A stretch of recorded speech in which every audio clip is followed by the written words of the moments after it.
The heat inside the kiln is unbearable. It is the year 1041 in Beijing, the capital of the Song dynasty. A common artisan named by Shang stands before a clay oven, watching his life's work harden.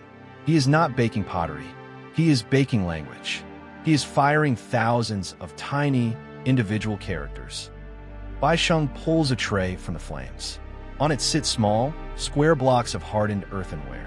Each block bears the raised relief of a single Chinese character. They are rough, fragile, and revolutionary. He dips a brush into ink and tests one. The impression is sharp. The era of woodblocks is ending. This moment should have changed the world instantly. But history is rarely a straight line. While Bai Sheng holds the first movable type in human hands, the emperor's court is miles away, busy with woodblock carvings that can print thousands of pages in a single day. Bai Sheng's invention is a spark in a dark room. To understand why the world ignored Bai Sheng, we must look at what he was fighting against. Since the Tang dynasty, Chinese printers have mastered woodblock printing. By the 11th century, a massive encyclopedia like the Kaibao Canon requires 130,000 woodblocks. It is a system of monumental scale, perfectly tuned to the Chinese language. The Chinese script is logographic, meaning it uses symbols for words rather than letters for sounds. A basic literacy requires knowing thousands of unique characters. A standard font for a printer in the Song era isn't a set of 26 letters. It is a warehouse of over 60,000 wooden glyphs. It is a logistical mountain. For a book printer, carving a whole page on a single woodblock is actually faster than searching for 600 individual characters. If the woodblock breaks, you carve a new one. If Bai Sheng's clay type breaks, the entire press stops. The economics of the time favored the old way. The superior technology was the inferior business decision. We know very little about Bai Sheng himself. He was not a wealthy merchant or a high-ranking minister. Historical records identify him only as a commoner. He was a man of the soil, likely a metalworker or a carpenter, tinkering in his spare time. His invention was a grassroots effort to solve a personal problem. His method was ingenious. He cut characters into sticks of moist clay. Once baked, these became hard type. To set the page, he took an iron frame and placed it on a bed of warmed wax mixed with resin and ash. As the iron cooled, the type locked perfectly into place, ready for inking. When the print run was finished, he simply reheated the iron plate. The wax melted, releasing the type. The characters could then be sorted and reused. It was a modular dream. But despite the brilliance of the engineering, clay is brittle. It chips, it cracks, and it wears down under the pressure of the press. If not for one man, Bai Sheng would have vanished into the dust of history. 40 years after the artisan died, a scholar named Shun Kuo sat down to write a book called the Dream Pool Essays. Shun was a polymath, a man who studied geology, astronomy, and magnetism. He was the perfect witness to history.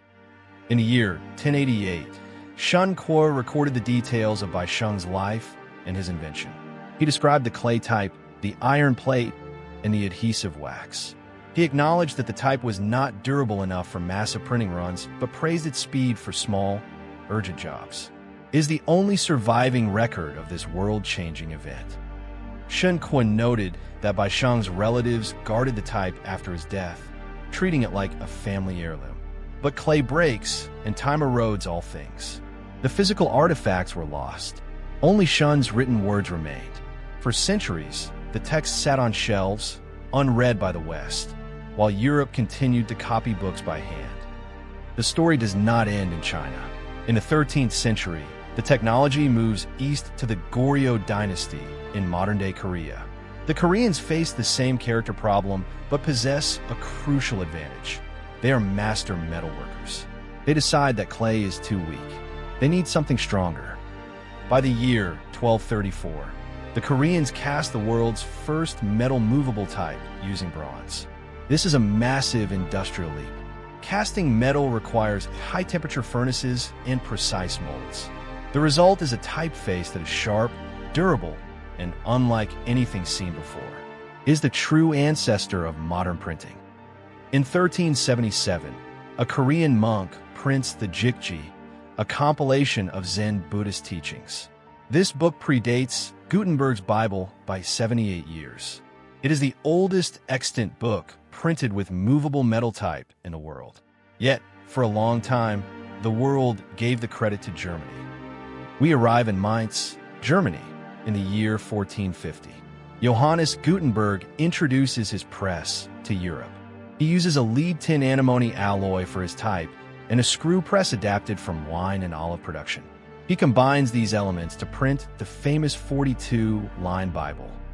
Common history treats this as a miraculous, isolated invention, but it was not.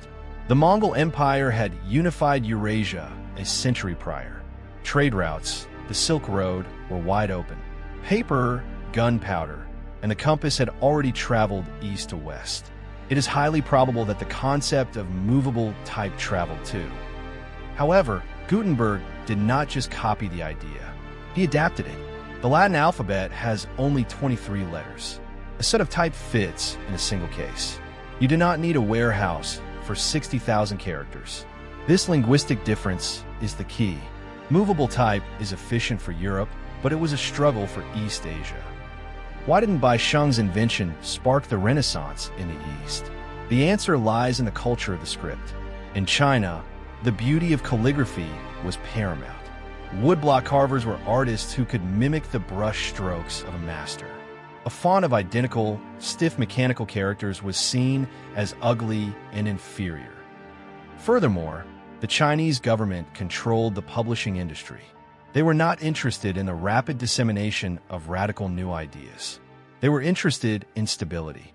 The slow, expensive woodblock method suited the centralized bureaucracy. It was a gatekeeping tool. Bai Sheng's efficiency was a threat to order. So, movable type remained a niche technology in Asia for centuries, used for reprints or unofficial documents. It was a brilliant solution waiting for the right problem. The problem was the complexity of the Chinese language itself, a barrier that no amount of engineering could completely dismantle. Today, historians acknowledge the timeline. Bai Sheng is the father of the concept. The Koreans are the fathers of the industrial application. Gutenberg is the father of the mass-market phenomenon. It is not a story of a single genius, but a relay race across continents and centuries.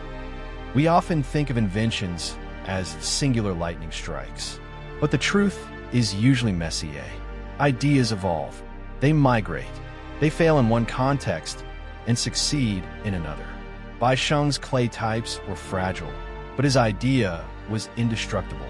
It survived the silence of history to link the hemispheres. The next time you look at a book, remember the kiln in 1041. Remember the clay. The printing press was not a European invention. It was a human invention, and the man who started it all was just a commoner, burning clay in a fire, trying to make his mark.